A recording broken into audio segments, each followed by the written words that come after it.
So this video is going to be about how I actually find my trading setups. So how I essentially kind of every evening go from a position whereby I have no charts or no setups to a position by the end of the night, i.e. an hour later, where I find kind of trades to set up essentially for the next kind of trading day. So for example, today it's the 25th of November. I'd be looking for setups for the 26th of November. So basically what I do is I use this site called dailyfx.com/sentiment to essentially look at all the pairs and go through them in a logical fashion.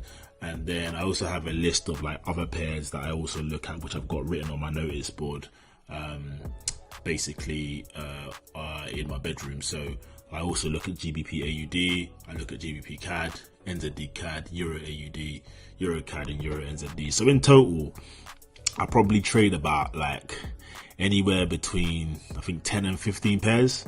Like to me, like market structures are always the same regardless of what pair you trade. So in FX, so like I don't really care about like keeping it minimal to like 3 FX pairs. So I'll just take you through how I basically find my setups. So I hope you find this video useful. So first and foremost, we'll just for example go into Euro USD, right? We'll see if there's anything on there. Right, so Euro USD, can't really see anything to be fair. Like, I mean, we got this high here, probably the market's gonna target to, but yeah, can't see anything on there, so we move on.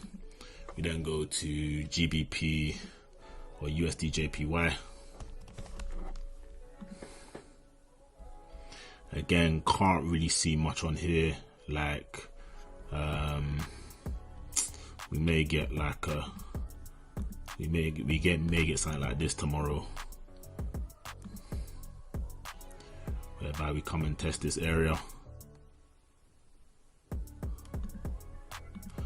We've already tested it, so I highly doubt we'll get that, but yeah, may get something like that tomorrow, but doubt it. And basically up into moving down here, but doubt that will happen. So then we move on to AUD USD. Okay, again, nothing worth really noting on here, to be honest, that I can see that's potentially tradable. So we move on to GBP USD. Again, nothing to really see here. I mean, there's this resistance point here. Okay, this high here that the market could aim towards. So we could potentially take out that high.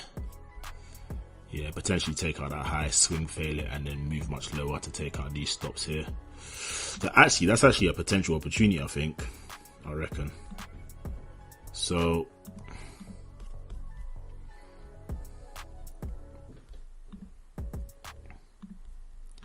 there's the 8-hour chart, yeah. The market has come off this order block, okay, here. And there's also this resistance area that has actually yet to be tested, or this high. So there's a potential actually we may swing fail it actually overnight. So we may do something like this. So this is kind of where like the typical Wyckoff pattern comes in.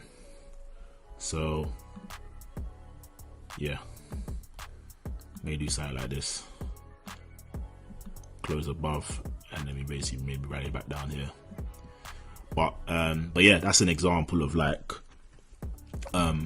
one trading setup that I found. So when I found that setup, what I'll do is I'll just leave it there, and then I'll go and find another one. So I'll just leave it there so I can basically do the analysis later. So USD CAD.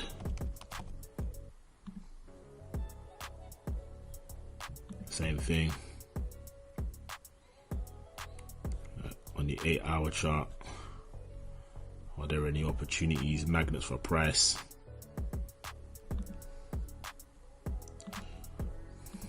And you got this low here that's getting broken slowly, but yeah, nothing to see here pretty much. Then you've got NZD JP USD. bullish, nothing to see here. You got AUD JPY. So this trade we're already in, so I'm not really going to cover this, but this is an opportunity we saw like the other day, so actually yesterday. So there was this particular support area here in addition to this block here.